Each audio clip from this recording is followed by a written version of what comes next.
Welcome back to the Student Hub Live Moving On and Summer Study event.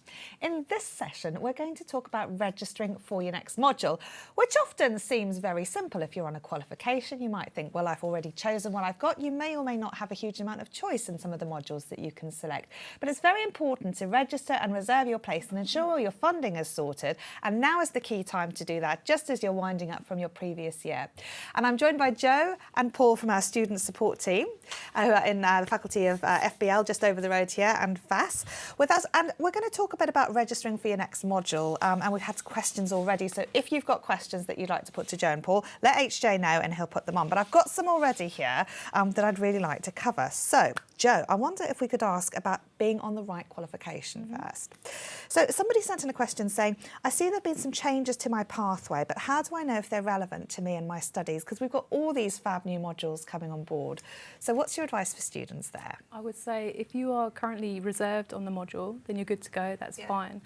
But if you are not sure whether that is still relevant to you, then I would look at them side by side and compare them. Do your research, read all about each module and decide maybe you might want to go on to the new one or the changed one. If you're not so sure, give us a bell. We can go over the fine details with you, not a problem. Okay. Yeah. So some students might like to change their qualification then, because they might be on a psychology and they might want to do psychology and counselling. So is that the sort of thing you mean, that you could either pick up something that's more interesting with a view to changing your qualification, or just looking at what the options are in that qualification already? We often update modules and whole qualifications a lot, just to make sure they're still relevant. To make sure that it's still the best that they can possibly be. So that's when your qualification pathway might need to be tweaked a little bit. Some people might decide that they don't really want to do that anymore. Yeah. I was chatting to a student this morning who said that she'd looked at the modules that she would be doing on a psychology pathway, and actually she's not really feeling them. So she wants to go on to do a completely different one in the social sciences. Yeah. So yeah, have a good old think about. And it's a great time now to reflect on things, especially in psychology, for example, when you think, oh, I thought this was all about my feelings and things, and then you end up with a bunch of statistics and you think, oh, maybe that's not quite right for me, and you're thinking about things. I mean, Paul, how do people know if they're on the right qualification? Well, with regards to that, it's really important to look at what your original sort of study motivation was. Yeah. If it was career focused, if it was for your own sort of personal interest, there's a number of things that you can look at, and depending on what's changed, because a lot can obviously happen in 8 months, a year's time, you may want to change or slightly tweak the qualification that you're on. Say, for example, as you illustrated, going from psychology to psychology with counselling. And because you've started with your first step on the qualification, you're always learning a little bit more about the area. So what you thought you were going to come out with or thoroughly enjoy or want to do may change in that time as you explore a little bit more through the modules that you're doing. So I would always recommend having a bit of a sort of sense check. Am I enjoying this? What aspects of this am I enjoying? And what to do next. Sometimes for some people it's perhaps making a list of all the pros and cons. And weighing up, okay, this has changed now from what I originally thought it was to what I've actually found it to be, and give us a call. Once you've made those lists, come speak to us, because we're very good at going through exactly what sets you up for sort of success with your studies, what to latch onto, and if that means that there's perhaps a concession. Okay, I don't perhaps like exams, but this particular module's fantastic.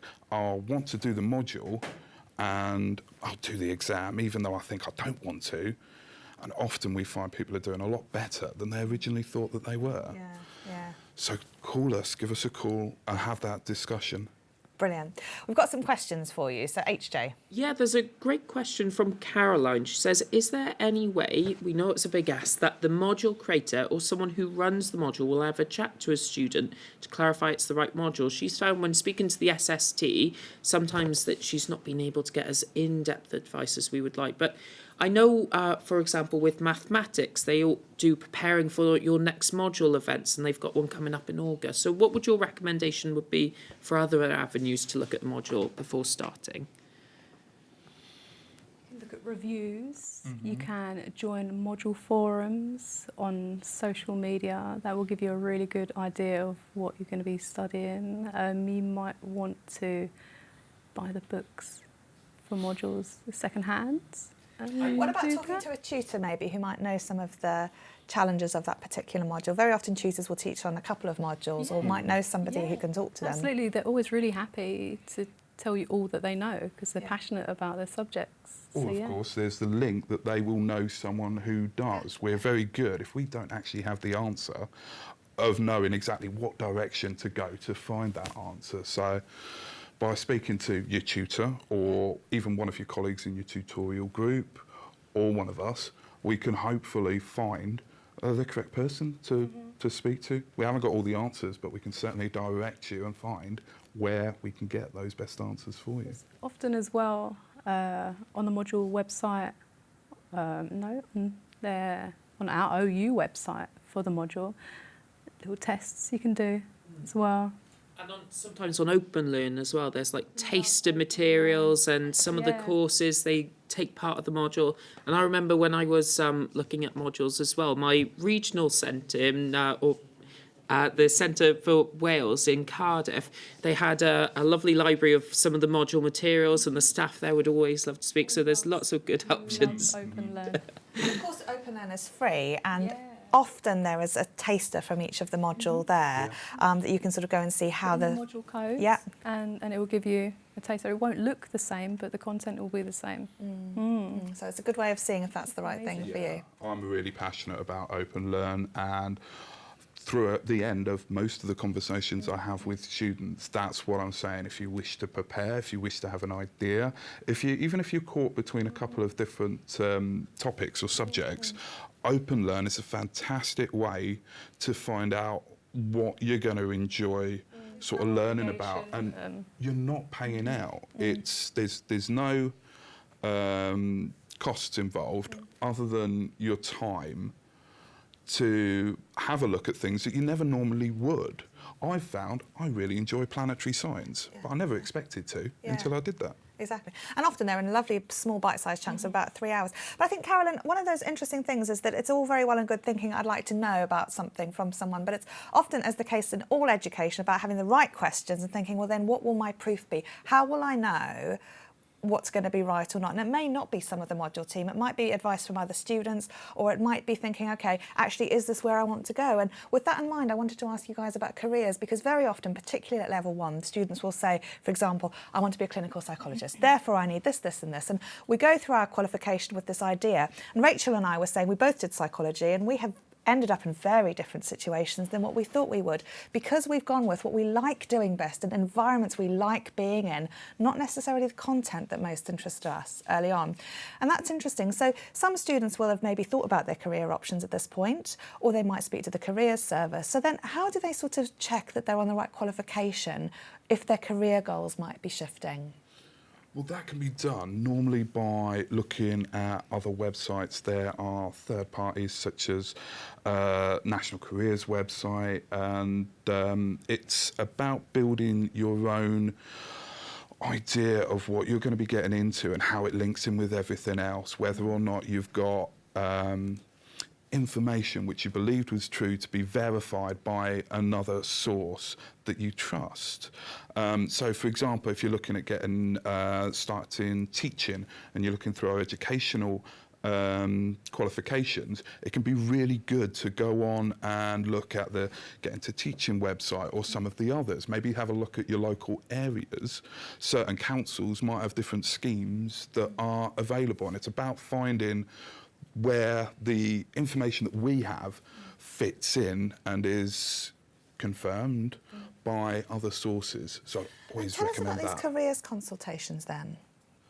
You could book in very easily. There's a link on the help centre, and And we've how do got they them. work then? What happens? We have an amazing team, our careers department, and you book in for a consultation and they will talk you through everything, what your initial goal was, everything in your life, your interests and what you love and what your study goal at the end of it is. And if there's been any changes, we can advise on how to get there, to get to your end goal. Actually, the careers have a fantastic workbook as well. HJ will put a link to the chat in that, where you can find that. That's free for all OU students, and it's a really nice practical step-by-step book. Great to do over the summer, especially if you want to reflect on stuff and think about things, and it often encourages you to think about the skills and the things that you're enjoying doing. So that can be a nice objective way to think again on your own about studying on the right track before you speak to the student support team. Okay, so what about changes then? So we know that with an OU, especially over 6 years, often things will change a lot. And one question that we had in advance was, I've recently got a full-time job and I'm currently enrolled on 2 modules for October and I'm not sure of my options. So somebody who's maybe got a full-time study intensity workload with the OU, but all of a sudden has got a full-time job. What should they do? I would always recommend that they stick to part-time. Right. It's a lot of hours. You're talking 36, 38, maybe less, but generally more with 2 modules. So what's the flexibility then if somebody's, say, maybe enrolled or... So if you're enrolled, not a problem, give us a call. We will talk about how many hours you have available. Also online, there's a study planner that you put in all that you do, your other commitments, family, work, part-time, full-time, eating, sleeping, whatnot, and it will figure out how many hours you have free. If you're enrolled on 2, that's no problem. We can cancel 1. You can just look into it. Give us a call. I wouldn't recommend that you study full-time with a full-time job. When do you get to then be you? You know, and enjoy you'll burn it as out. well. Yeah, you need to enjoy it. What about if you've got if you're expecting a baby or you've had massive change in your family? Now that's, firstly, congratulations. It's I've got an 11-month-old boy at home and it changes everything. And everything that you thought was not going to change or what have you really does. Look at what sort of time you're going to be able to actually realistically spend doing your studies, and then sense check it. Whether or not you are the mother, the father, you're still going to be sort of heavily influenced by the baby that's come in. That means that we can look at different things, such as reducing your study intensity. We could look at potentially taking some time out. With a lot of our qualifications, you could have up to 16 years to complete the qualification. So if it's going to take, say, for example, at part-time level, you're going to be doing, say, 6 years to get a qualification, but you've got 16. That leaves you with almost 10 years flexibility. So it could be that you take some time out and wait until the children start preschool or nursery. What if you don't know? I mean, I remember when I was expecting my baby and I thought I'll do 2 masters, not just one. I thought this will be really dull, I'll have nothing to do.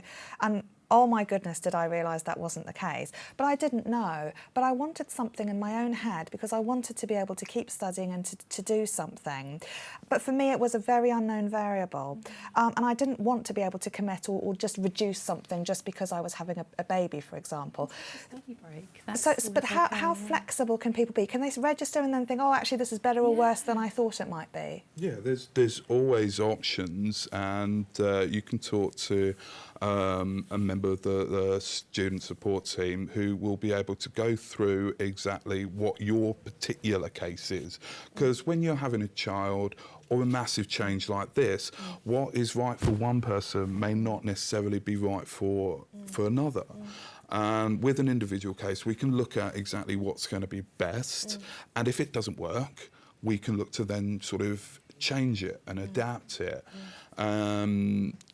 Once again, talking to us, we can go through the different options, but there's also other pathways. You can speak to other people that are perhaps on your qualification, doing your modules, that have gone through the same thing, or have children that are a little bit older, how they coped, what their strategies were for making sure. Because half the time it's picking up all those tips and being able to wriggle it around and maybe just realign your expectations of not studying always on a desk, but often in the car or in your head or when you're out for a walk with the dog or various different places.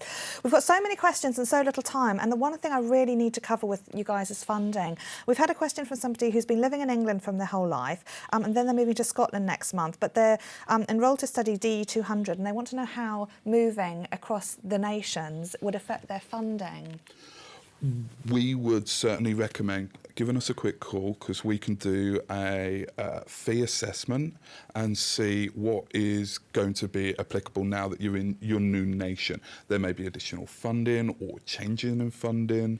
And so where you live then affects. Oh, absolutely, yeah, absolutely. All of the nations have different funding levels. Yeah. Okay. Yeah. So basically, everyone's individual in that sort of sense in terms of where they live and what they're studying, and they need to speak to find out what those changes might be.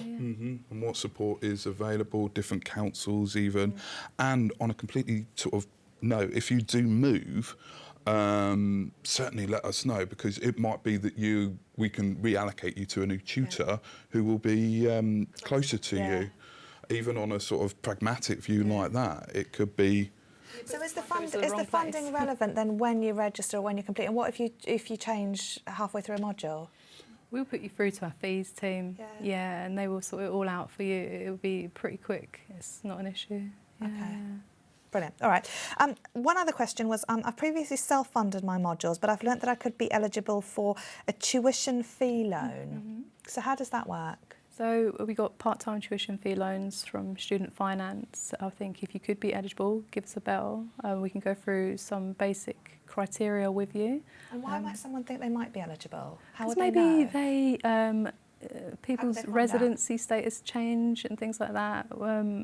They may never have known that they could have got a tuition fee loan as well. So how might they check before calling you, or should they just call you? You can do it online, or you can call Student Finance themselves, and they can talk to you about it. Or we can do some, the basic questions, and then we will have a rough idea.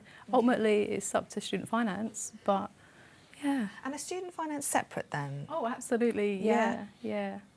We work together when we can, but Student Finance. And what help can the OU then give in terms of completing some of those things if it's a separate department?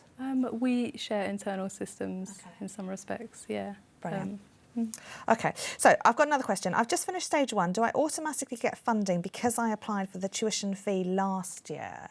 No, sadly not. You will have to reapply, So every year you've got to reapply for funding. Year. And when do you need to do that then? By the 12th of September. It's ingrained in my head. You must have it all in place by the 12th of September. It takes about 6 weeks. Okay. So you apply to them, or we will go through it with you online or over the phone, whatnot, and you'll get a customer reference number. It's super important. And you can put that in online. Yeah. Or you can give us a call and we can do it on our system. Yeah. And then, fingers crossed, you're good to go. It takes about 6 weeks though, so to be aware, you need time to do that. So there's the funding side, that's the 12th of September. And when do you need to get registered by for the next module? It would be the same. It would be the same time. So if you're looking to start your next module in October, when the vast majority of our next start of the module starting, to start in October, we need everything all set up and sorted by the 12th of September, because after that point we're allocating tutors, we're getting the resources all set up and what have you. And even if you've planned your whole degree and it's all sort of, you've decided on which modules you're doing, do you still need to register every time? Is it the same as the finance?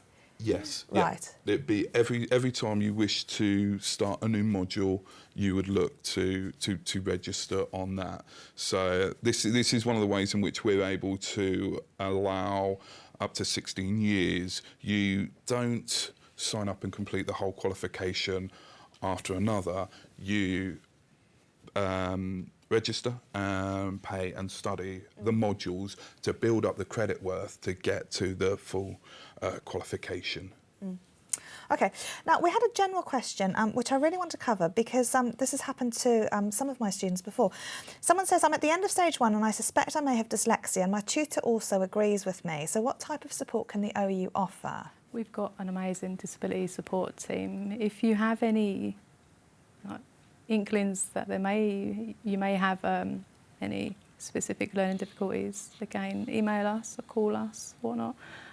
We will talk to you about funding, additional funding you may be able to get, specialist equipment, individual support sessions with your tutor. There's so much extra help we can give as well. Yeah, okay, brilliant. And then we've also talked about keeping busy over the summer. So how can people get involved in OU-related activities, in particular over the summer? Oh, we have so much. We always have events. They will be online. We have USA, Open University Students Association. There are societies for everything, whatever you're into, there is a society for it. If there's not, then make one. It's important to be with your fellow students and hang out with them, make study buddies, that sort of thing. There's lots. And Open Learn as well. Yeah. Open Learn. Fab. HJ, looking very summary there. Thank you. I've finally decided on what my combination is going to be. Like us students, we're quite a mix. So I've got a mix with my glasses and my hat and, of course, the bow tie. So I think I could go out for anything with this. But Can you read your computer looking like that? Well, I'm struggling a bit, but that's not the point. I think I look good, so I don't have to be able to actually see. But What do you do if we haven't answered any questions? Well, that's it, yeah. But in the chat, we're just thinking about choosing our next module. We've enjoyed the tips about using Open Learn and different resources, and actually stuff happening in our lives as well. It always happens, something always comes up. So knowing we've got time and someone to speak to about the best course of action has definitely been useful. But one good tip as well, and I know Caroline's having a call with student support later, is that they're always available to talk, and any concerns with your module, your tutor's available, student support teams, the forum. So there's lots of support from everywhere, and a lot of people say that they do feel supported with the OU as well, which is fantastic. Brilliant, excellent. Well, that's great. And thank you, HJ, for bringing so many comments into the chat and for doing such a fabulous job looking so summary. Thank you. And Joe and Paul, thank you for coming along and telling us all about the student support team. Now, you guys are open often on a Saturday morning, evenings, etc. So some nice flexible hours for people to get in touch and call. Yeah. What's your final piece of advice for people for the summer studying?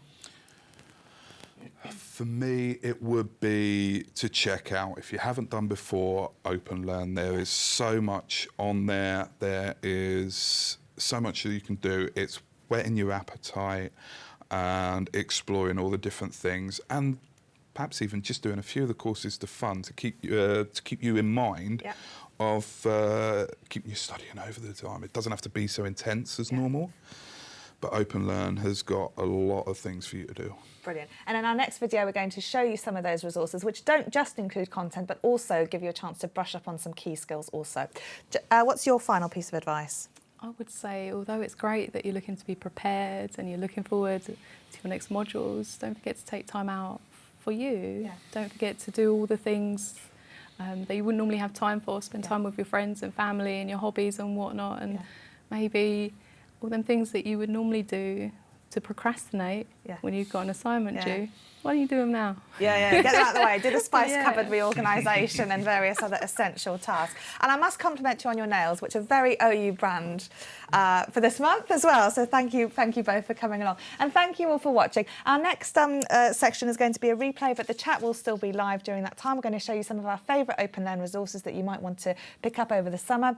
This afternoon, we've got a fast showcase from the Faculty of Arts and Social Sciences about some new qualifications, new modules. Great way to hook up and find out more about what's happening at the Open University, and exciting things like criminology, sociology, geography, environment, all sorts of really interesting topics. And this evening we've got a great discussion as well, and I'm going to play you a trailer for that during the next break, and then we're going to have a replay which is upskilling using Open Learn resources.